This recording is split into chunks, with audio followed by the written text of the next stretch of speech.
আগুনের রূপ ধইরা সিডর মালদ্বীপের দিকে আসতেছে। হাফেজ আবুল বারাকাত এইবার কই মালিক, একদিকে পানি, একদিকে খবিস জিন্নাতের শক্তি, আরেকদিকে তোমার 30 পারা কোরআন নয়, শুধু সূরা ইয়াসিন। আল্লাহু আকবার।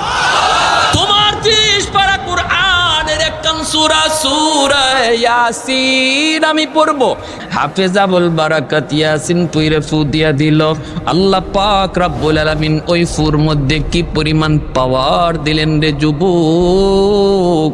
এই পাওয়ারের কারণে আল্লাহ পাক ফুটারে অ্যাটম বোমার মতো শক্তিশালী বানায় দিলেন। সৌদি আরবের একটা জাহাজ মালদ্বীপের সাগরে ডুবে গেল, সব যাত্রী মারা গেল, কিন্তু একটা বালক সৌদির অল্প বয়সের, যার সিনার মধ্যে আল্লাহর 30 পারা কোরআন ছিল, যার নাম হাফেজ আবুল বারাকাত। এই হাফেজ সাহেবকে আল্লাহ পাক তার কুদরতে সাগরের মাঝখানে বাঁচায় নিছেন। ওই হাফেজ আবুল বারাকাতকে আল্লাহ তার কুদরতে বাঁচাইলেন। একটা কাঠের উপরে ভাসতেছে, একটা কাঠের উপরে ভাসতেছে।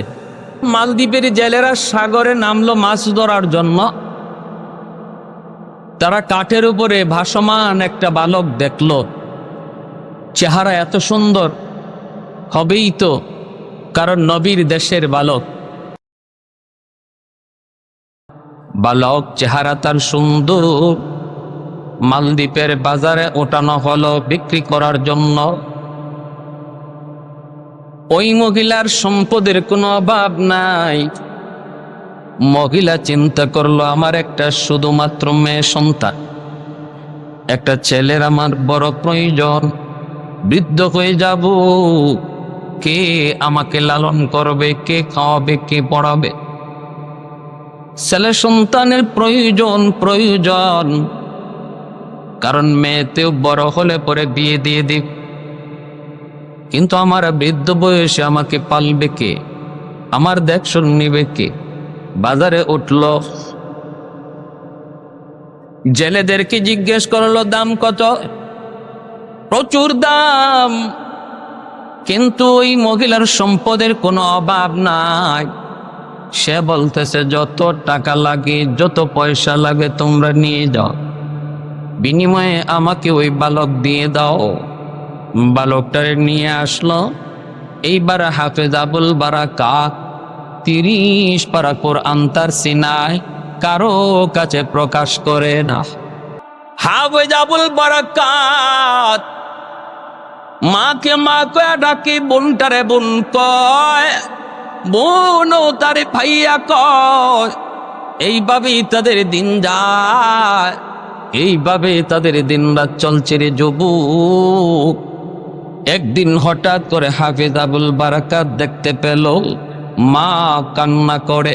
সংক্ষেপে বলে পেরি লম্বা ঘটনা। মা কান্না করে আর কান্না করে। হাফেজ আবুল বারাকাত জিজ্ঞেস করে, মা গো, ও মা, তুমি কেন কাঁদো? মহিলায় কয়, বাজান, আমাদের দেশে প্রতি বৎসর একটা নির্দিষ্ট টাইমে সিডর হয়, জলোচ্ছ্বাস হয়। এই জলোচ্ছ্বাস থেকে বাঁচার জন্য বাদশাহ জ্যোতিষীদেরকে ডাকলো, গণকদেরকে ডাকলো। কেন প্রতি বৎসর সিডর হয়? হাজারো মানুষের প্রাণহানি ঘটে যায়, পশু পাখিরও প্রাণহানি ঘটে যায়। তোমরা তালাশ করে বের করো, তোমরা গণনা করে বের করো, জ্যোতিষী বিদ্যা পড়ে বের করো। গণকেরা গণনা করে তারা জানায় দিল, জ্যোতিষীরাও জানায় দিল যে হাপনা, যদি সিডর থেকে বাঁচতে হয় তাহলে প্রতি বৎসর একজন সুন্দরী মেয়েকে, কুমারী সুন্দরী অবিবাহিত একজন মেয়েকে সাগরের পারে যে মন্দির, রাম মন্দির, ওই রাম মন্দিরে রেখে দিতে হবে। রাতের বেলা যদি মেয়েটাকে রেখে দেওয়া হয়, সকালে যায় তার লাশ পাওয়া যাবে, জিন্নাতরা তারে খেয়ে ফেলবে, বিনিময়ে সিডর হবে না। এটা কবি জিন্নাতের কারসাজি। ভাইরা বন্ধুরা, হাফেজে কোরআন ডাক দিয়া কয়, মা গো, ও মা, তুমি কান্না করো না গো, তুমি মনে করতেছো কি হয়েছে বলে আমার মেয়েটার নাম এই বছর লটারিতে উঠে গেছে রে বাজান। লটারিতে ওঠার কারণে সন্ধ্যা ফলে পড়ি মেয়েটাকে নিয়ে যাওয়ার জন্য ওরা হাজির হয়ে যাবে, সরকারি ফৌজ আমার মেয়েটাকে তুলে নিয়ে যাবে। ও বাবা, বল বল কেমন করে আমি মা সেটা সইতে পারি? এত লালন পালন, এত আদর, এত মায়া করে যেই মেয়েটাকে বড় করলাম, আজকে আমার মেয়েটা চোখের সামনে জিন্নাতের ভোগ হবে, জিন্নাতের ভোগ হবে, এইটা আমি মা কেমন করে সই রে বাবা। হাফেজ আবুল বারাকাত কই, মা টেনশন করো না, আমি এর সমাধান বের করব। আল্লাহু আকবার, জোরে কন। ও মা টেনশন করো না। মাই কই, বাবা তুমি কও কি, তুমি কেমনে কি করবা?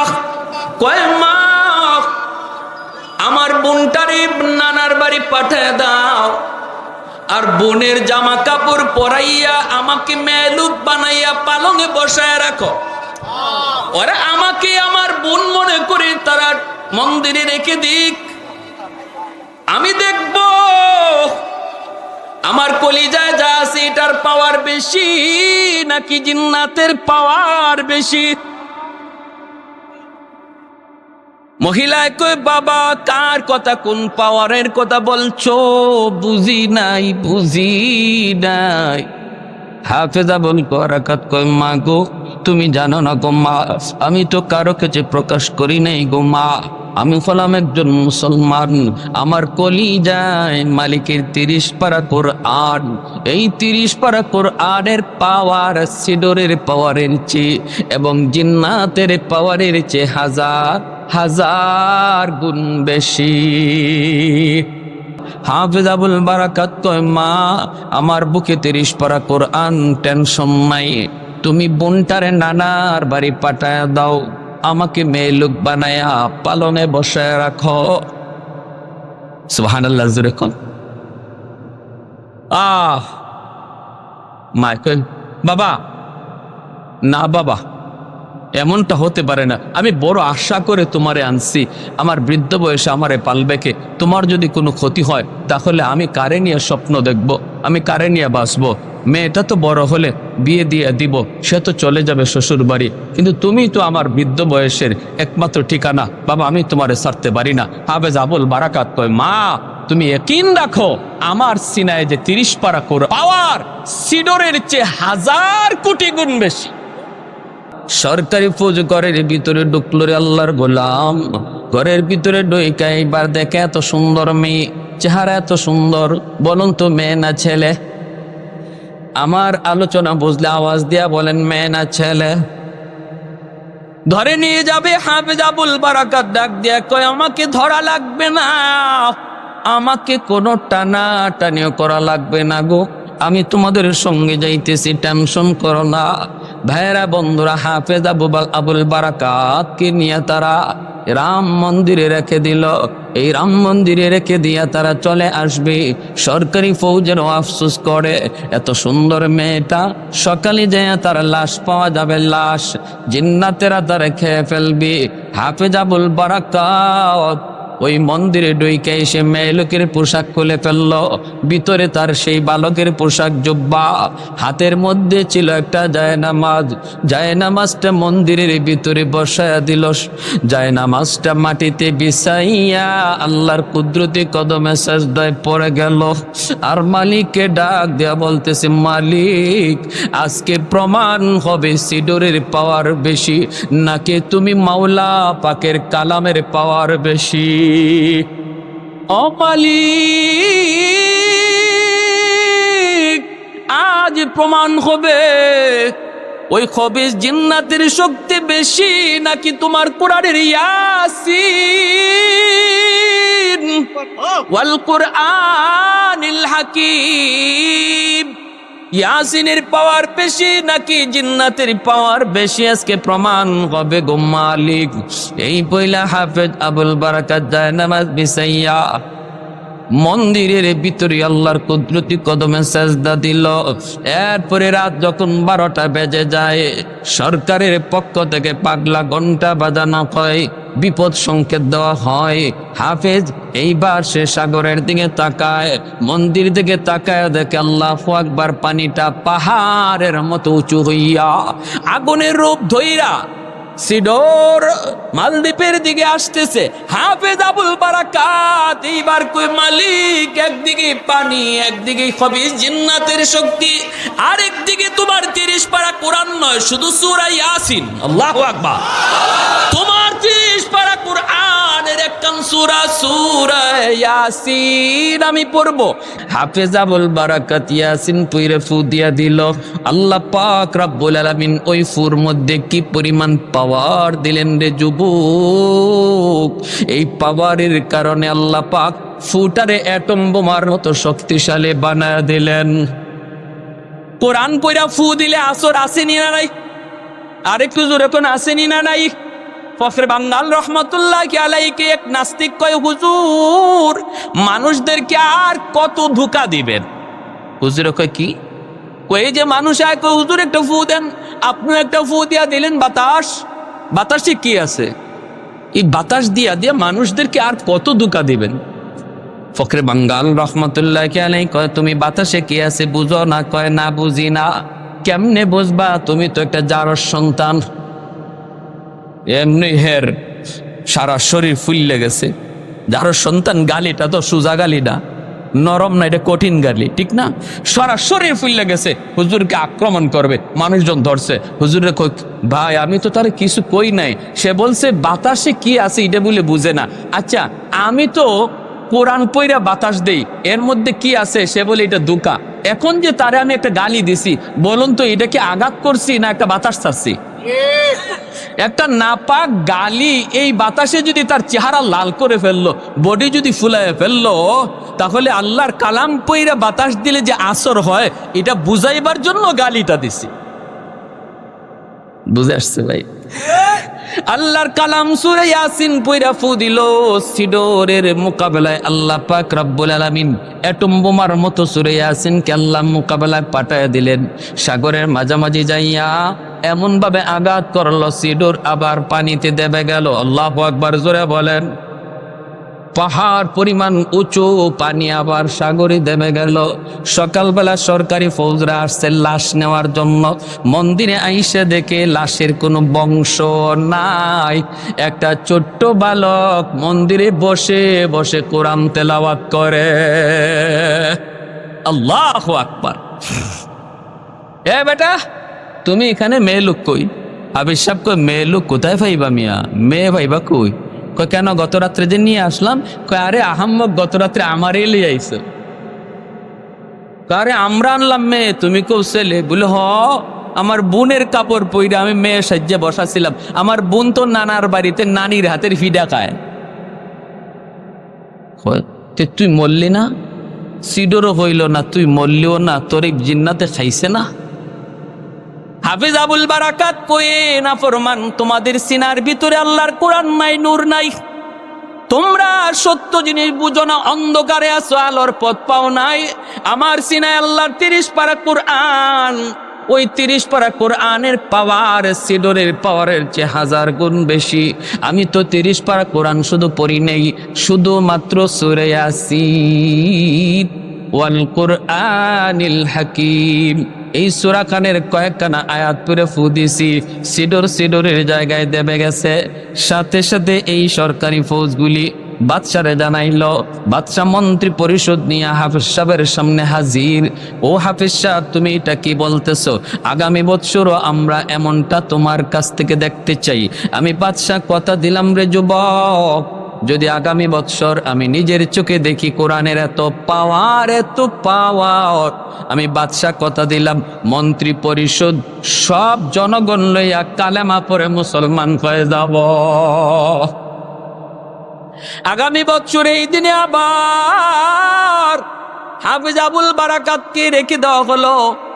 আর সাগরের পারে দাঁড়ায় দাঁড়ায় মন্ত্রী পরিষদ লইয়া বাদশা নিজের চোখে দেখতে চায়, কোরআনের শক্তি, কোরআনের পাওয়ার। ভাইয়েরা বন্ধুরা, একই অবস্থা। যেই মাত্র সিডুর মহা রূপ ধারণ করেছে, খারাপ আকৃতি ধারণ করেছে, ওরা তাকায় মন্দিরের দিকে, দেখে মন্দির থেকে একটা আগুনের লোক্কা আসতেছে। এই আগুনের লোক্কাই সেই সাগরের বিশাল উঁচু পানিটাকে আঘাত করা মাত্র সাথে সাথে পানি আবার দেবে গেল। এই দৃশ্য বাদশাহ, ওই মালদ্বীপের বাদশাহ তার জনগণ সহ মন্ত্রী পরিষদ নিজের চোখে দেখল রে আল্লাহর গোলাম। ওই সাগরের তীরেই হাফেজ সাহেবের হাতে হাত রেখে বাদশাহ তার মন্ত্রী পরিষদ লইয়া জনগণ সহ কালেমা পরে মুসলমান হয়ে যায়। হযরত আলী রাদিয়াল্লাহু তাআলা আনহু ঘর থেকে বের হয়েছেন, তিনি মসজিদে নামাজে শরীক হবেন। ইমাম হলেন আমার নবী, রহমতের নবী, নবীজি ইমাম। আলী ঘর থেকে বের হয়েছেন নামাজে শরীক হওয়ার জন্য, কিন্তু মসজিদে নববী যাওয়ার মাঝখানে একটা গলিপথ, গলিপথটা হলো অত্যন্ত চিকন একটা পথ। এই পথ দিয়ে হযরত আলী যাবেন।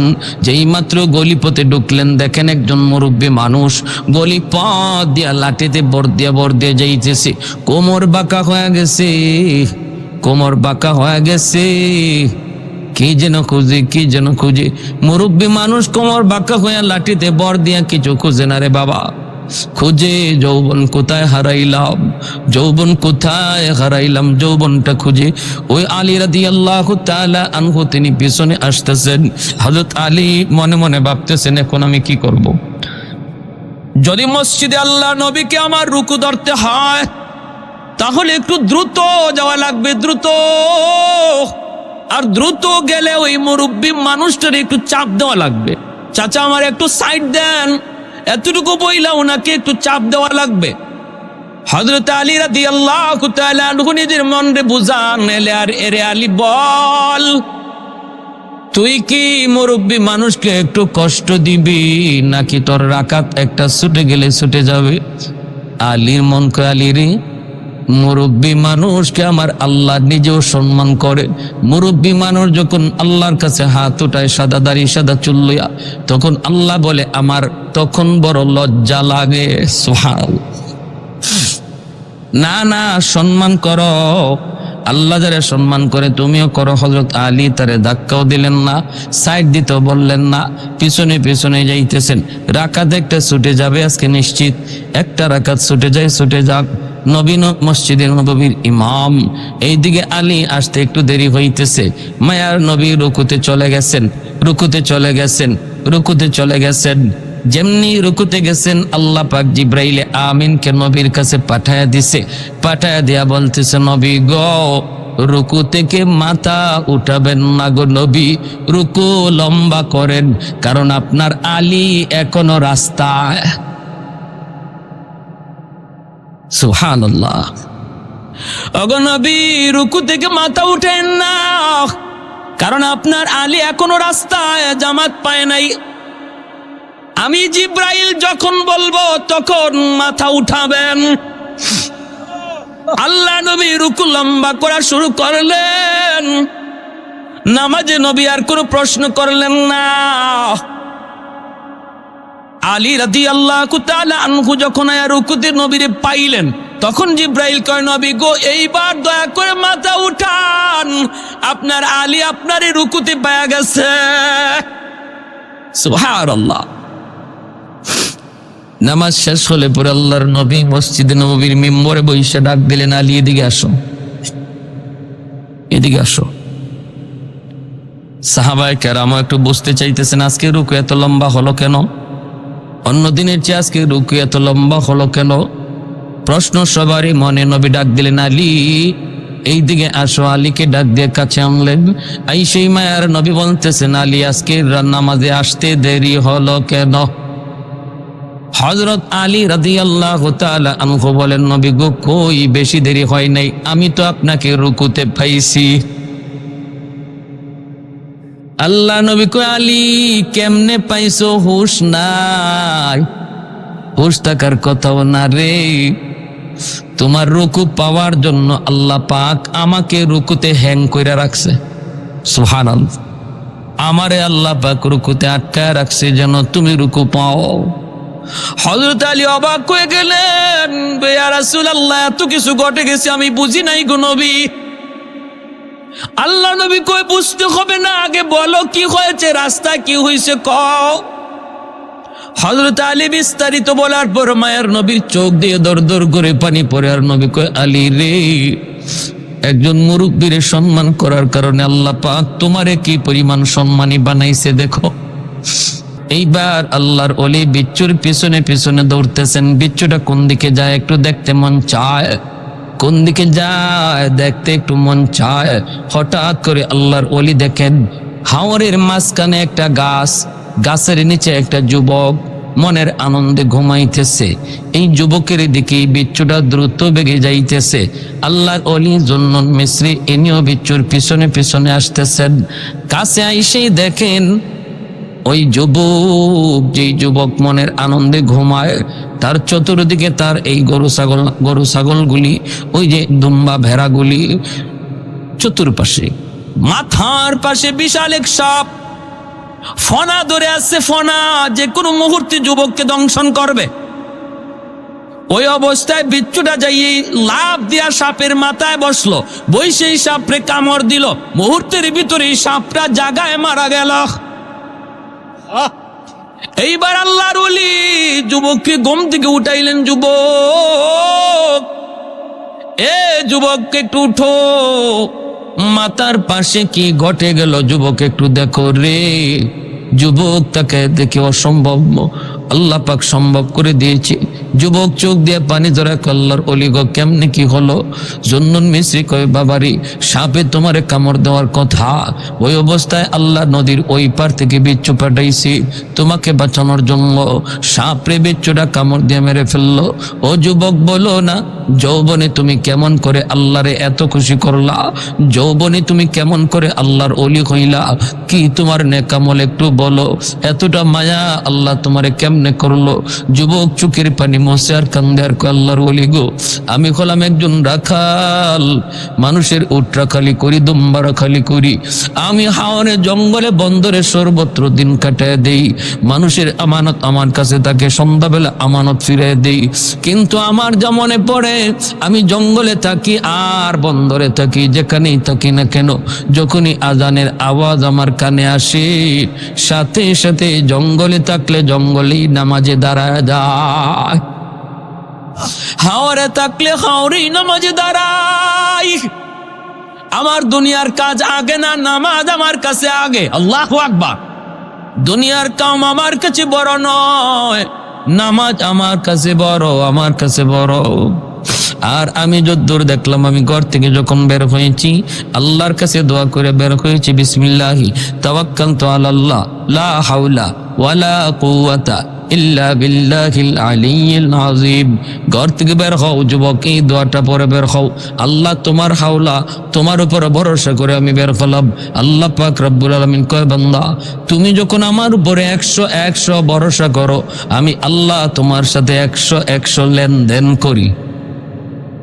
আমাদের ভরসাই তো কম, ঠিক না? ভরসাই 100 আল্লাহর উপরে করতে পারি না। 40টা রাত যেই রাতের অপেক্ষায় ঘুমাও নাই, দরজার পাশে দাঁড়ায় দাঁড়ায় আমার নবীর অপেক্ষা করেছ। কখন জানি আমার নবী এসে ডাক দেয়া কয়, আবু বকর উঠো, হিজরতের টাইম হয়ে গেছে। এই ডাকটা শোনার জন্য 40টা রাত তুমি ঘুমাও নাই। অবশেষে সেই রাত আসলো, তুমি আমার নবীকে নিয়ে হিজরতের উদ্দেশ্যে রওনা দিলা। যাইতে যাইতে পিছনে দুশমন তোমাদের ফলো করতেছে। সেই গারে সুর, ওই গুহার ভিতরে 3 দিন অবস্থান করেছ। এই সেই গুহা, যেই গুহা বিশাল বড় এক উঁচু পাহাড়ের উপরে। এত বড় উঁচু পাহাড়,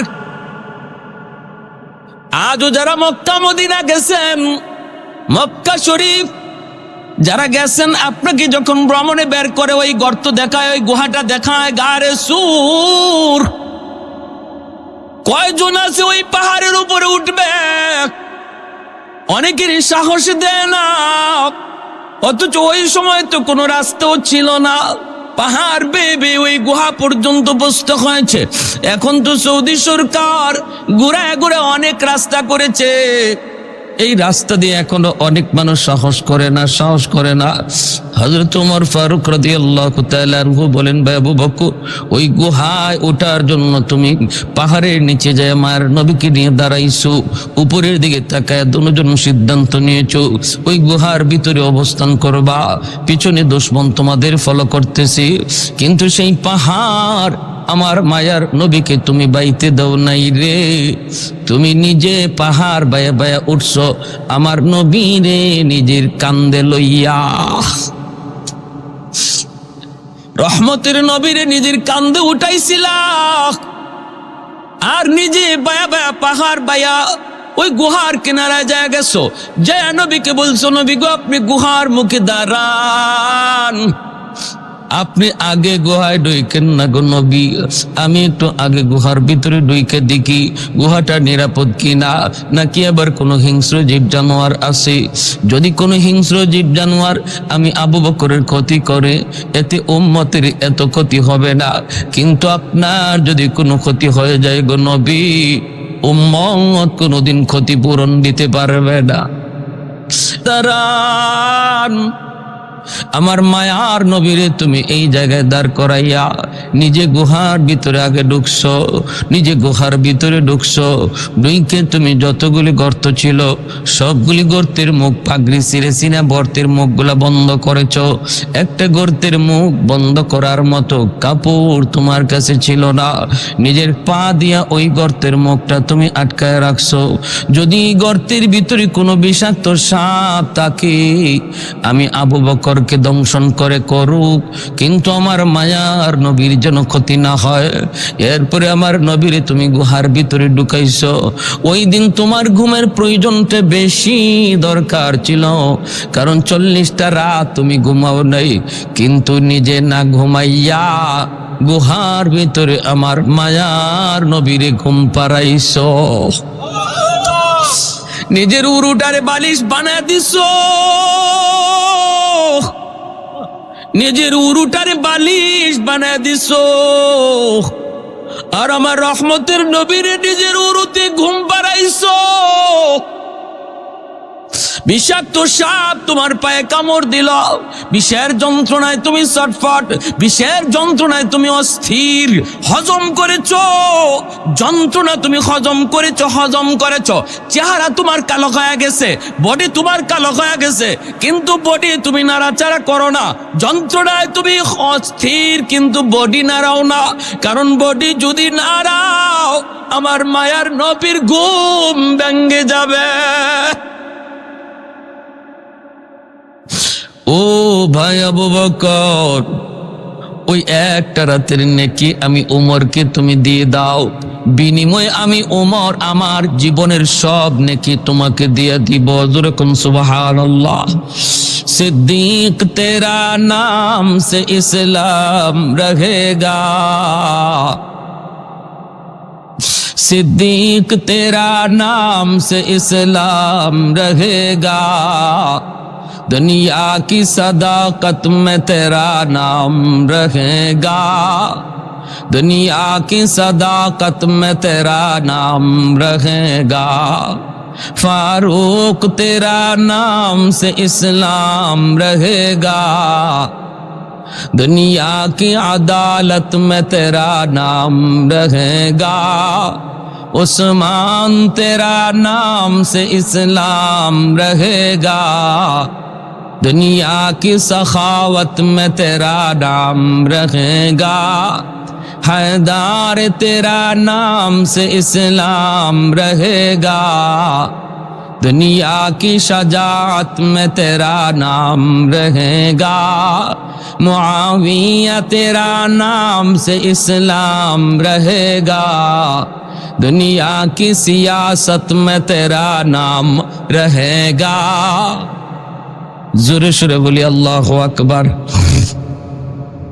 সিদ্দিক আকবর বলেন, ভাই উমর, যদি তুমি ওই রাতের নেকি চাও তাহলে আমি আবু বকর নিজেও তো জানি না এই রাতে আমার কেমন নেকি হয়েছে, তোমাকে আমি দেব কি দেব না, ঠকবো কি জিতবো এটা তো আমি নিজেও বুঝতেছি না।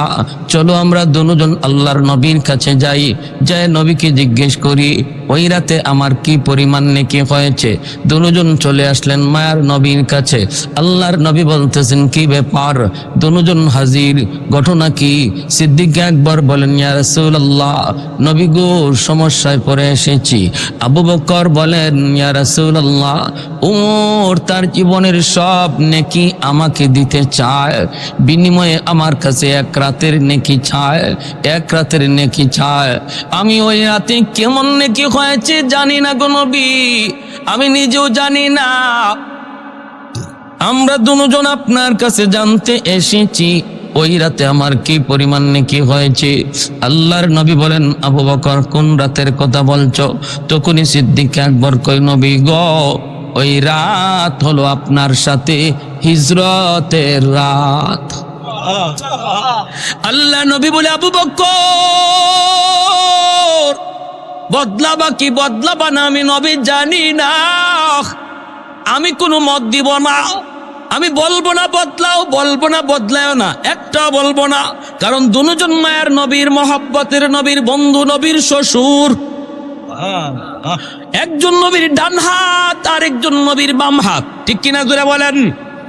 আজও আমার নবী দুই বন্ধুকে নিয়ে মদিনার রওজা আতহারে দুই বন্ধুরে পাশে নিয়েই শুয়ে আছেন। দুই বন্ধুরে পাশে নিয়েই মায়ের নবী চিরনিদ্রায় শুয়ে আছেন। এত মায়ার দুই বন্ধু, কে খুশি হয় আবার কে নারাজ হয়। এজন্য নবী কয় আমি জানি না, আমি কোনো মত দিব না, আমি কোনো মত দিব না। তবে আমি যেটা জানতে চেয়েছো এটা বলতে পারে আবু বকর, ওই রাতে তোমার কি পরিমাণ নেকি হয়েছে এটা তোমাকে আমি জানাইতে পারবো। বাকি বদলানো না বদলানো সেটা তোমাদের ইচ্ছা। এইবার নবী বলতেছেন আবু বকর রে, শুধু উমরের জীবনের নেকি না, গোটা উম্মতের জিন্দেগির নেকি যদি এক পাল্লায় রেখে দেওয়া হয়, আরেক পাল্লায় শুধু তোমার এক রাতের নেকি রাখা হয়, তবুও তোমার পাল্লা ভারী হয়ে যাবে। আরে কুজুরে কন্যা সুবহানাল্লাহ। এইবার সিদ্দিক বলে ভাই উমর তাহলে আমি রাজি না। বোঝা গেল কি? বোঝা গেল আমার আপনার তওবার খাতির আল্লাহ পাক কেমনে ওলির দপ্তরে নাম লেখা দেয়। কারণ হলো তওবার দ্বারা শুধু গুনাহ মাফ হয় তা না, বরং নেকিও ডাবলের ডাবল বেড়ে যায়। আল্লাহু আকবার। এজন্য আল্লাহ বলেছেন ইন্নাল্লাহা ইউহিব্বুত তাওয়াবিন ওয়া ইউহিব্বুল মুতাতাহহিরিন। তাওয়াবিনকে আল্লাহ মহব্বত করেন কথা পরে বলছেন, মুতাতাহহিরিন মহব্বতের কথা পরে বলছেন, তাওয়াবিনকে মহব্বতের কথা আগে নিয়ে আসছেন। তওবাকারীকে যে আল্লাহ ভালোবাসে এই ভালোবাসার কথা আল্লাহ আগে আনছে, আর যে পবিত্র গুনাহ করেই না তারেও আল্লাহ ভালোবাসে এই ভালোবাসার কথা আল্লাহ পরে বলছে। সুবহানাল্লাহ, সুবহানাল্লাহ। তাহলে নিরাশ হওয়ার কিছুই নাই, কিছুই নাই। জমিন প্রতিদিন আল্লাহর কাছে এমন আবদার করতেছে, মালিক অনুমতি দাও, অনুমতি দাও, গুনাহগারগুলির গিলে ফেলি। আমি জমিন আর কত গুনাহ দেখব, আর কত সইব? জালেমের পায়ের আওয়াজ আমি জমিন আর কত শুনবো? গুনাহগারের পায়ের শব্দ আর কত শুনবো? জমিন প্রতিনিয়ত আল্লাহর কাছে আবদার করে, মালিক অনুমতি দাও, গিলে ফেলি। আবতালিউ ইবনা আদম ফি কারি আলা কুল্লা ইয়াউমিন ওয়াল আরদু ইস্তাজিলু রাব্বাহু ওয়াল বাহরা ইস্তাজিলু রাব্বাহু ওয়াল মালাইকাতু ইস্তাজিলু রাব্বাহু। আল্লাহ পাক রব্বুল আলামিন বলেন হাদিসে কুদসি, আল্লাহর নিজের ভাষা, প্রতিদিন জমিন আল্লাহর কাছে আবদার করে, মালিক অনুমতি দাও, অনুমতি দাও, গিলে ফেলি। তুরস্কের জমিন 5 তলা 10 তলা বিল্ডিং গিলে ফেলেছে, 50,000 মানুষকে গিলে ফেলেছে, কয়েকদিন আগের ঘটনা, ঠিক না? সিরিয়ার জমিন আজ অনেক মানুষকে মাটির নিচে পাওয়া যায়, অনেক মানুষের কোনো খবরও পাওয়া যায় না। এমনি ভাবে আল্লাহ পাক রব্বুল আলামিন কয়, শুধু তুরস্ক আর সিরিয়ার জমিন নয়, বাংলার জমিনও প্রতিদিন আল্লাহর কাছে আবদার করে, মালিক অনুমতি দাও, ওই গুনাহগারকে আমি গিলে ফেলি, গুনাহগারের 10 তলা বিল্ডিংটাও আমি গিলে ফেলি। আল্লাহ পাক রব্বুল আলামিন কয় শুধু এইরকম জমিন নয়, সাগর মহাসাগর আল্লাহর কাছে প্রতিনিয়ত আবদার করে, ও মালিক কক্সবাজার সমুদ্র সৈকত, এই সমুদ্রের পারে আইসা নাফরমান কত গুনাহ করে গো, আমি পানি আর কত দেখব, আর কত আমি নাফরমানি দেখব। আল্লাহ ওই নাফরমানগুলি তোমার জমিনে নাপাক বানায় ফেলাইছে, আমাকে একটু সুযোগ তুমি দিবানি, আমি পানি এই জমিনটারে পাক বানায় দিব, পাক বানায় দিব। আল্লাহ পাক রব্বুল আলামিন কয় জমিন থাম থাম, আমি আল্লাহ দেখতেছি তোমরা যারা এই জমিন ধ্বংস করে দিতে চাও, আমি আল্লাহ দেখি এই জমিনে কেমন অন্যায় হয়, কেমন অত্যাচার হয়, কেমন জুলুম হয়। আমি আল্লাহ দেখি এই জমিনে কেমন গুনাহ হয়, কেমন জুলুম হয়, আমার নবীর নায়েব রাসূলদের সাথে কেমন আচরণ হয়, আমি আল্লাহ দেখি। এরপরও কেন ধরি না জাননি, কারণ এই মানুষকে আমি আল্লাহ বড় আদর করে বানাইছি। আসমান আল্লাহ বানাইছেন কুন ফায়াকুন বইলা, জমিন আল্লাহ বানাইছেন কুন ফায়াকুন বইলা, ফেরেশতা আল্লাহ বানাইছেন কুন ফায়াকুন বইলা, কিন্তু আমারে আপনারে আল্লাহ পাক কুন ফায়াকুন বইলা বানায় নাই। আমারে আপনারে যখন আল্লাহ বানাইছে, আল্লাহ বলে খলাকতু বিয়াদাইয়া, আমি আমার নিজের হাত দিয়া বান্দা বান্দিরে বানাইছি। কারণ এই চেহারার মধ্যে এত দামি কপাল, ওই কপাল দিয়া বান্দা আমার কুদরতি কদমে সাজদা দেয়। এই কপালটার এত দাম, এত দাম। এই কপাল ফেরেশতাদের হাতে বানাইলে হয় না, এই কপাল কুন ফায়াকুন বললে হয় না, এই কপাল আমি আল্লাহ নিজের হাতে বানাইছি। আমার বান্দা দিনে যদি তওবা করে, দিনে আমি আল্লাহ কবুল করব, রাতে যদি আমার কাছে তো তওবা করে রাতেই কবুল করব। কখন কোন জায়গায় ওয়াজ মাহফিলে বইসা আমার বান্দার দিল নরম হয়ে যায়, দিলটা নরম হওয়া মাত্রই যখনই কই আল্লাহ ভুল করেছি আর করব না, তখনই আমি তার পিছনের জীবনের সব গুনাহ মুহূর্তের ভিতরে নেকি বানায় দিব। তোমরা কারা কারা, তোমরা কেন আমার আর আমার বান্দার ভিতরে কেন নাক গলাও? আল্লাহু আকবার। আমার আর আমার বান্দা বান্দির ভিতরে তোমরা কেন নাক গলাও? 70 বছর 80 বছরের গুনাহগার তওবার খাতিরে 60 বছর 70 বছরের গুনাহকে আল্লাহ পাক মুহূর্তের ভিতরে নেকি বানায় দেয়। আল্লাহ বলে এখনো জমিনের মধ্যে 4 শ্রেণী আছে।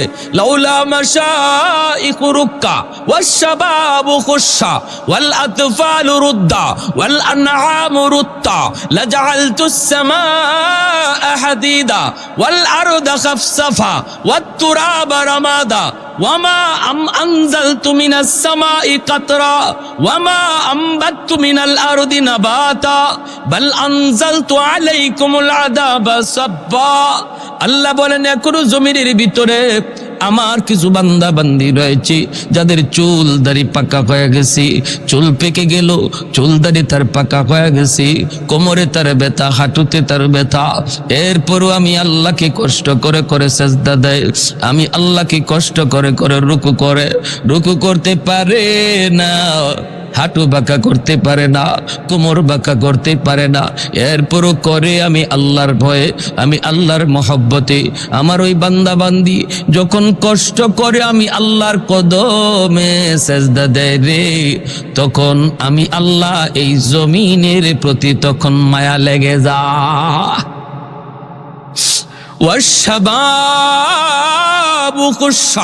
আল্লাহ বলেন এখনো জমিনের মধ্যে এমন কিছু যুবক রয়েছে যৌবনের পাগলামি করে না, যৌবনে আমি আল্লাহকে ডাকে, যৌবনে গুনার কাজে যায় না, যৌবনে গানের আসরে যায় না, যৌবনে যাত্রার প্যান্ডেল করে না, অথচ তার যৌবনের চাহিদা ছিল গুনাহ করা।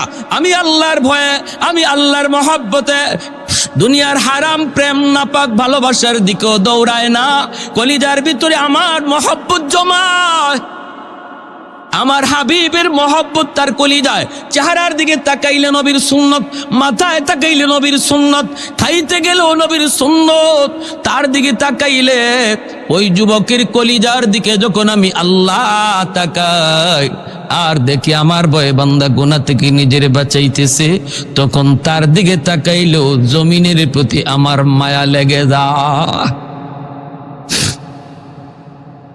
3 নম্বরে আল্লাহ পাক রব্বুল আলামিন বলেন ওয়াল আতফালু রুদ্দাহ, ঘরে ঘরে কিছু শিশু বাচ্চা আছে, ওই শিশু বাচ্চাগুলির কোনো অন্যায় নেই, এদের কোনো অপরাধ নাই, শিশু বাচ্চাদের উপরে শরীয়তের কোনো বিধিবিধান চালু হয় নাই।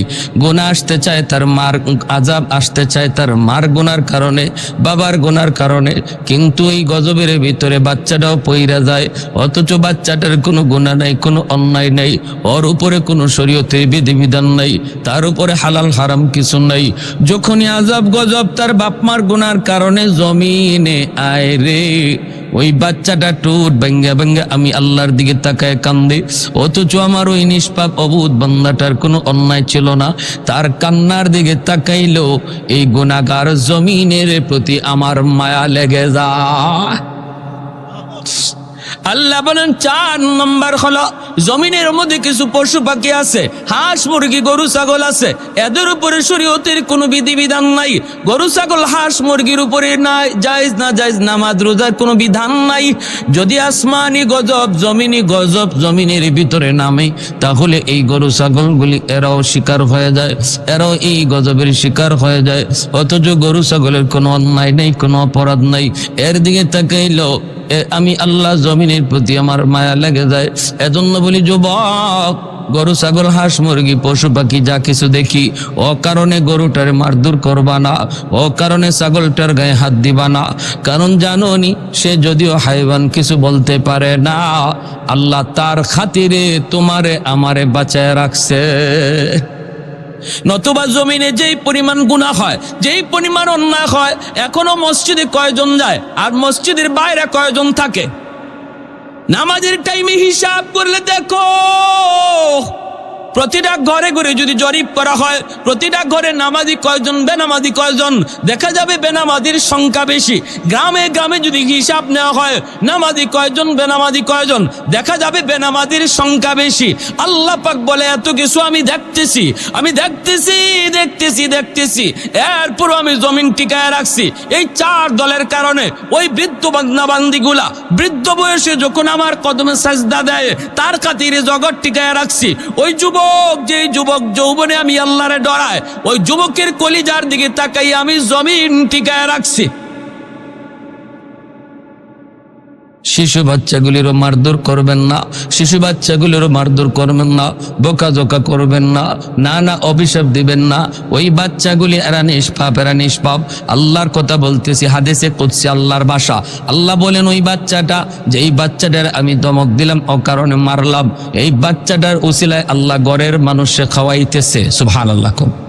ওই বাচ্চাটার উসিলায় আল্লাহ ঘরের মানুষে খাওয়াইতেছে। অতএব না, বাচ্চাগুলির আদর করে আমার আল্লাহর কুদরতি কলিজা খুশি হয়ে যায়। সুবহানাল্লাহ। এর জন্য আমার মায়ের নবীও বাচ্চাকে মায়া করতেন। নবী শিশু বাচ্চা দেখলেই কুলে নিতেন, কপালে চুমু খাইতেন, গালে চুমু খাইতেন। ওরা নিষ্পাপ, ওরা নিষ্পাপ, মাসুম। আমার গুনার কারণে আযাব আসতে চায়, বাচ্চার কারণে আল্লাহ আমারে বাঁচায়। বৃদ্ধ বাবাজিদেরকে মায়া করবেন, মায়া করবেন। বৃদ্ধ বাবাজিদেরকে শ্রদ্ধা করবেন, বৃদ্ধ বাবাজিদেরকে শ্রদ্ধা করবা যুবক। না না, মুরব্বী মানুষের সাথে বেয়াদবি কইরো না। ওই চুলদারি সাদা মানুষটার খাতিরে আল্লাহ তোমারে আমারে বাঁচায় রাখছি। মুরব্বী মানুষকে আল্লাহ নিজেও সম্মান করে, আল্লাহ নিজেও সম্মান করে। কেমনে সম্মান করে একটা ঘটনা বলি, শোনেন, মনোযোগ দিয়ে শোনেন। হযরত আলী রাদিয়াল্লাহু তাআলা আনহু ঘর থেকে বের হয়েছেন, তিনি মসজিদে নামাজে শরীক হবেন। ইমাম হলেন আমার নবী, রহমতের নবী, নবীজি ইমাম। আলী ঘর থেকে বের হয়েছেন নামাজে শরীক হওয়ার জন্য, কিন্তু মসজিদে নববী যাওয়ার মাঝখানে একটা গলিপথ, গলিপথটা হলো অত্যন্ত চিকন একটা পথ। এই পথ দিয়ে হযরত আলী যাবেন, যেই মাত্র গলিপথে ঢুকলেন, দেখেন একজন মুরব্বী মানুষ গলিপথ দিয়া লাঠিতে বর দিয়ে যাইতেছে। কোমর বাঁকা হয়ে গেছে, কোমর বাঁকা হয়ে গেছে। কি যেন খুঁজে, কি যেন খুঁজে। মুরব্বী মানুষ কোমর বাঁকা হয়ে লাঠিতে বর দিয়া কিছু খুঁজে না রে বাবা। খুঁজে যৌবন কোথায় হারাইলাম, যৌবন কোথায় হারাইলাম, যৌবনটা খুঁজে ওই আলী রাদিয়াল্লাহু তাআলা আনহু তিনি পিছনে আসতেছেন। হযরত আলী মনে মনে ভাবতেছেন এখন আমি কি করব। যদি মসজিদে আল্লাহ নবীকে আমার রুকু ধরতে হয় তাহলে একটু দ্রুত যাওয়া লাগবে, দ্রুত। আর দ্রুত গেলে ওই মুরব্বী মানুষটার একটু চাপ দেওয়া লাগবে। চাচা আমার একটু সাইড দেন, এতটুকু বইলা ওনাকে একটু চাপ দেওয়া লাগবে। হযরত আলী রাদিয়াল্লাহু তাআলা আনহু নিজের মনে বুঝান, এরে আলী বল, তুই কি মুরব্বী মানুষকে একটু কষ্ট দিবি নাকি তোর রাকাত একটা ছুটে গেলে ছুটে যাবে? আলীর মন কয়, আলী রে, মুরব্বী মানুষকে আমার আল্লাহ নিজেও সম্মান করে। মুরব্বী মানুষ যখন আল্লাহর কাছে হাত উঠায় সাদা দাড়ি সাদা চুল লইয়া, তখন আল্লাহ বলে আমার তখন বড় লজ্জা লাগে। সুবহানাল্লাহ। না না, সম্মান করো, আল্লাহ যারা সম্মান করে তুমিও করো। হযরত আলী তারে ধাক্কাও দিলেন না, সাইড দিতেও বললেন না, পিছনে পিছনে যাইতেছেন। রাকাত একটা ছুটে যাবে আজকে নিশ্চিত, একটা রাকাত ছুটে যায়, ছুটে যাক। নবীন মসজিদে নববীর ইমাম, এইদিকে আলী আসতে একটু দেরি হইতেছে। মায়ার নবী রুকুতে চলে গেছেন, রুকুতে চলে গেছেন, রুকুতে চলে গেছেন। যেমনি রুকুতে গেছেন আল্লাহ পাক জিব্রাইলে আমিনকে নবীর কাছে পাঠায়া দিছে।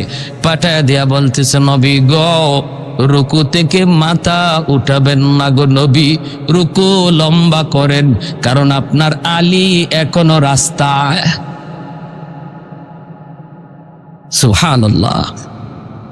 ওগো নবী, রুকু থেকে মাথা উঠেন না, কারণ আপনার আলী এখনো রাস্তায়, জামাত পায় নাই। আমি জিব্রাইল যখন বলবো তখন মাথা উঠাবেন। আল্লাহ নবী রুকু লম্বা করা শুরু করলেন। নামাজে নবী আর কোনো প্রশ্ন করলেন না। আলী রাদিয়াল্লাহু তাআলা আনহু যখন রুকুতে নবীরে পাইলেন, তখন জিব্রাইল কয়, নবী গো, এইবার দয়া করে মাথা উঠান, আপনার আলী আপনার এই রুকুতে পায়া গেছে। সুবহানাল্লাহ। নামাজ শেষ হলে পরে আল্লাহর নবী মসজিদে নববীর মিম্বরে বসে ডাক দিলেন, আলী এদিকে আসো, এদিকে আসো। সাহাবায়ে কেরাম একটু বুঝতে চাইতেছেন আজকে রুকু এত লম্বা হলো কেন, অন্য দিনের চেয়ে আজকে রুকু এত লম্বা হলো কেন? প্রশ্ন সবারই মনে। নবী ডাক দিলেন, আলী এইদিকে আসো। আলীকে ডাক দিয়ে কাছে আনলেন। এই সেই মায়ার নবী বলতেছেন, আলী আজকে নামাজে আসতে দেরি হলো কেন? হযরত আলী রাদিয়াল্লাহু তাআলা আনহু বলেন, নবী গো, কই বেশি দেরি হয় নাই, আমি তো আপনাকে রুকুতে পাইছি। আল্লাহ নবী কয়, আলী কেমনে পাইছো? হুশ নাই, হুশ থাকার কথাও না রে। তোমার রুকু পাওয়ার জন্য আল্লাহ পাক আমাকে রুকুতে হ্যাং কইরা রাখছে। সুবহানাল্লাহ। আমারে আল্লাহ পাক রুকুতে আটকায় রাখছে যেন তুমি রুকু পাও। হযরত আলী অবাক হয়ে গেলেন, ইয়া রাসূলুল্লাহ, এত কিছু ঘটে গেছে আমি বুঝি নাই গো নবী। আল্লাহ নবী কই, বুঝতে হবে না, আগে বলো কি হয়েছে, রাস্তায় কি হয়েছে কও। হযরত আলী বিস্তারিত বলার পর মায়ের নবীর চোখ দিয়ে দর দর করে পানি পড়ে। আর নবী কয়, আলী রে, একজন মুরব্বীর সম্মান করার কারণে আল্লাহ পাক তোমারে কি পরিমাণ সম্মানী বানাইছে দেখো। এ যুবক, আজকে মুরব্বীর দিকে তুমি চোখ লাল করে তাকাও কোনো কারণে, সাবধান। চুলদারি সাদা মানুষগুলো আল্লাহর কাছে বড় দামি, বড় দামি, বড় দামি। না, বেয়াদবি করবা না, বাপ মার সাথে বেয়াদবি করবা না, কারণ মা বাবার দোয়ার দ্বারা আল্লাহ তোমার ভবিষ্যৎ আলোকিত করবে। বাপ মার বদদোয়া থাকলে ভবিষ্যৎ আল্লাহ অন্ধকার করে দিবে, অন্ধকার। যেই সন্তানের উপরে তার বাপ মার দোয়া থাকবে, আল্লাহ পাক রব্বুল আলামিন তার সামনের জীবনের সমস্ত পথ আসান করে দিবি। 1 নম্বর আল্লাহ হায়াতে বরকত দেয়, 2 নম্বর আল্লাহ পাক রব্বুল আলামিন তার রিজিকে বরকত দেয়, 3 নম্বর আল্লাহ পাক তার সন্তানগুলিকে নেককার সন্তান বানায়। আল্লাহু আকবার। ঘরে যে একজন বৃদ্ধ মা, বৃদ্ধ বাবা, আব্দুল কাদের জিলানী, মঈনুদ্দিন চিশতি, তোমার জন্য এক জায়গায় বৈশা দোয়া উঠাইছে, হাত উঠাইছে। নবী বলে তাদের দোয়া কবুল হবে কি হবে না কোনো গ্যারান্টি নাই, কিন্তু তোমার আব্বা, কিন্তু তোমার আম্মা যদি তোমার জন্য হাত উঠায়, মায়ার নবী বলতেছেন এই দোয়া কবুল হবে, এটা 100% গ্যারান্টি। জুন্নুন মিসরি বহুত বড় একজন আল্লাহর ওলি, নদীর কিনারা দিয়ে হাঁটেন, দেখেন একটা বিচ্ছু নদীর পাড়ে দাঁড়ায় রয়েছে। বিচ্ছু, বিষাক্ত একটা বিচ্ছু। তিনি বুঝতে পারছেন বিচ্ছুটা নদী পার হতে চায়, একদম পানির কিনারে দাঁড়ানো, কিন্তু কেমনে পার হবে বিচ্ছুটা নদী? কোনো খেয়া নাই, নৌকা নাই, কিছু নাই। বিচ্ছু পার হইব কিসের উপরে? ওইটা হঠাৎ করে আল্লাহর ওলি দেখেন পানির নিচ থেকে একটা কচ্ছপ পানির উপরে ভাসলো। ওই কচ্ছপটা আল্লাহর কুদরতে নদীর পারে আসলো, আর বিচ্ছুটা লাফ দিয়া কচ্ছপের পিঠে বসে গেল। কচ্ছপটা খেয়া হইয়া বিচ্ছুটাকে নদী পার কইরা দিল। এই ক্ষমতা আল্লাহর আসেনি না নাই? আল্লাহ পারেনি না পারে না? এটা আল্লাহর কুদরত, ঠিক কিনা ধরে বলেন? আল্লাহ পাক রব্বুল আলামিন তার কুদরতে পার করে দিলেন। এইবার জুন্নুন মিসরি কয়, মালিক বিচ্ছু তো তুমি পার করে দিছো, কিন্তু আমারও তো নদী পার হতে মন চায়, কিন্তু কেমন করে নদী পার হব? কোনো খেয়া নাই, কোনো নৌকা নাই, আল্লাহ কেমন করে নদী পার হই? মালিক আমাকে নদী পার করাও, বিচ্ছুরে যদি তুমি পার করাইতে পারলা আমাকেও তুমি পার করাও। আল্লাহ পাক তার অলির অন্তরে ইলহাম করে দিলেন, হাতের জায়নামাজ পানিতে বিছায় দাও, আর জায়নামাজে বসে পড়ো, আমি আল্লাহ তোমাকে জায়নামাজে বসাইয়া নদী পার করায় দিব। সিলেটের শাহজালাল মুজরিদি ইয়ামনি রহমতুল্লাহি আলাইহি গৌর গোবিন্দের সাথে যুদ্ধ করতে ইয়ামন থেকে এসেছেন। সুরমা নদীর সবগুলি নৌকা গৌর গোবিন্দ সরায় দিল। এরপরে আল্লাহর ওলি সঙ্গী সাথে নিয়ে তিনি নদী পার হয়েছেন। নৌকায় না জায়নামাজে? জোরে কোন, নৌকায় না জায়নামাজে? জানেননি আপনারা? নৌকা সরায় দিল, জায়নামাজে বৈশা শাহজালাল মুজরিদি ইয়ামনি নদী পার হইছেন। তাহলে এটা কে করাইছে? জোরে বলেন, কে করাইছে? আল্লাহ যদি করাইতে পারে, মানুষ যা পারে না পারে কে? এর নামই তো আল্লাহর কুদরত। ওলিদের দ্বারা যদি হয় কারামত, নবীদের দ্বারা যদি হয় মুজিজা, করায় কে? আল্লাহ। তাহলে এটা অস্বীকার করার, গাঞ্জাখুরি কথা কওয়ার সুযোগ কই? তুমি যদি কও যে এটা খালি কিচ্ছা, হুজুররা খালি এই কিচ্ছা, কি আজগবি কিচ্ছা লই আইছে, এটা কেমনে সম্ভব? আরে সম্ভব তো তখনই যদি আল্লাহ করায়। আল্লাহ অসম্ভব সম্ভব করতে পারে, এই ইয়াকিন যদি তোমার না থাকে তাহলে তো তোমার ইমানই নাই, ঠিক কিনা জোরে ক? ইমানই তো নাই যদি এটা বিশ্বাস না করো। আল্লাহ কোরআনের ভিতরে ওলি আল্লাহদের কারামতের কথা বলছেন। সুলাইমান আলাইহিস সালামের জমানা, তিনি সুলাইমান আলাইহিস সালাম বলছেন রানী বিলকিস রওনা দিয়ে দিছে। এখন বিলকিস রানী আমার কাছে আসার আগে আগে তার 7টা গেইটের ভিতরে তালা বদ্ধ দেওয়া সিংহাসন আমার কাছে কে আনতে পারবা? তখন দেখা যায় এক জিন কইল আমি পারবো। সুলাইমান আলাইহিস সালাম বললেন আরো তাড়াতাড়ি কে পারবা? তখন একজন মানুষ যিনি আল্লাহর ওলি ছিল, যার ইসমে আজমের ক্ষমতা ছিল, মুস্তাজাবুদ দাওয়া ছিল, তিনি কয় আমি আরো তাড়াতাড়ি আনতে পারবো। সুলাইমান আলাইহিস সালাম কয় দেখো বিলকিস রানী কিন্তু রওনা দিয়ে দিছে, রাস্তা আছে, কিছুক্ষণ পরে আমার কাছে পৌঁছবো, অথচ সিংহাসন এখনো রয়ে গেছে তার সেই সানায়, সেখান থেকে তুমি আনবা, কত তাড়াতাড়ি আনতে পারবা বলো? কয় আপনি চোখ মুছবেন আর চোখ খুলবেন, দেখবেন সিংহাসন হাজির। কি ভাই, মাটির নিচ দিয়া বিলকিস রানী আসার আগেই তার সিংহাসন সুলাইমান নবীর সামনে হাজির। এখন অস্বীকার করো, এটা তো কোরআনে আয়া। বলে এটা কিচ্ছা, এটা সত্য না, বলো বললে ইমান থাকবে তো? আল্লাহর কোরআন। অতএব এই ধরনের কথা যারা বলে সাবধান, সতর্ক থাকা উচিত তাদের কাছ থেকে। আমরা বলি না কোনো ওলি তার নিজের যোগ্যতায় অসম্ভবকে সম্ভব করে, আমরা বলি ওলির দ্বারা যা অসম্ভব সম্ভব হয় করায় কে? তাহলে এখানে তোমার ব্রেন হ্যাং মারবেই তো। আল্লাহর ক্ষমতায় যদি তোমার বুঝবার মতো জ্ঞান থাকতো তাহলে তো তুমি হইতা। আল্লাহ পাক তো তোমার এতটুকু জ্ঞান দেয় নাই যাতে আল্লাহর কুদরত তুমি বুঝতে পারো। এখানে হ্যাং মারবে ব্রেন। এখানে যদি বেশি বাড়াবাড়ি করো তাহলে নাস্তিকের মতো কিছুদিন পরে বলবা দেয়ার ইজ নো গড, আল্লাহ বলতে কিছু নাই, নাস্তিক হয়ে যাইবা। যে বলে আমার যুক্তিতে ধরে না, যুক্তিতে ধরে না। আল্লাহ যদি আসেন তো কই আসেন? আল্লাহরে বানাইলো কে? আল্লাহর বাপকে? এই প্রশ্নগুলা কইরেই তো নাস্তিক নাস্তিক হয়েছে, ঠিক না? এই প্রশ্নগুলা কইরেই নাস্তিকরা নাস্তিক হয়েছে। এজন্য সতর্ক আমার ভাই। জুন্নুন মিসরি রহমতুল্লাহ আলাইহি কারামাতুল আউলিয়ায়ে হাক্কুন, এটা আহলে সুন্নাহ ওয়াল জামাতের আকীদা। আমাদের প্রত্যেকের এই ব্যাপারে বিশ্বাস আছে, ওলি আল্লাহদের কারামত এটা হক। এটা করায় কে? আল্লাহ। নবীদের মুআজিজা হক, নবীদের মুআজিজা ও নবীদের ক্ষমতা না, এটাও করান কে? আল্লাহ। এখন ইনি আল্লাহ পাক কয় হাতের জায়নামাজ নদীতে বিছায় দাও। জুন্নুন মিসরি হাতের জায়নামাজ তিনি নদীতে বিছায় দিলেন। জায়নামাজে বৈশা তিনি নদী পার হয়ে গেলেন। এইবার আল্লাহর ওলি বিচ্ছুর পিছনে পিছনে দৌড়তেছেন। বিচ্ছুটা কোন দিকে যায় একটু দেখতে মন চায়, কোন দিকে যায় দেখতে একটু মন চায়।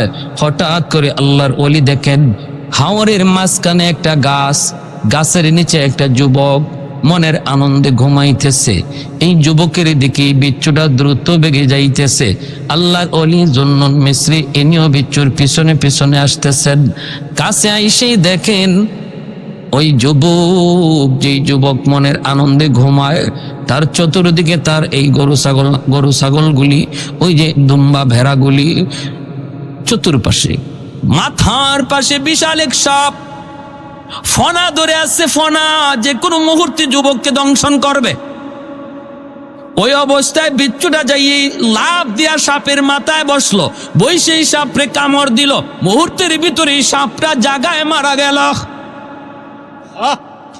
এইবার আল্লাহর ওলি যুবককে ঘুম থেকে উঠাইলেন। যুবক, এ যুবককে একটু উঠো, মাথার পাশে কি ঘটে গেল যুবক একটু দেখো রে।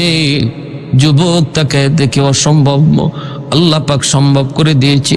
যুবক চোখ দিয়ে পানি ধরে আল্লাহর ওলি গো কেমনে কি হলো? জুন্নুন মিসরি কয় বাবারি সাপে তোমারে কামড় দেওয়ার কথা, ওই অবস্থায় আল্লাহ নদীর ওই পার থেকে বিচ্ছু পাঠাইছি তোমাকে বাঁচানোর জন্য।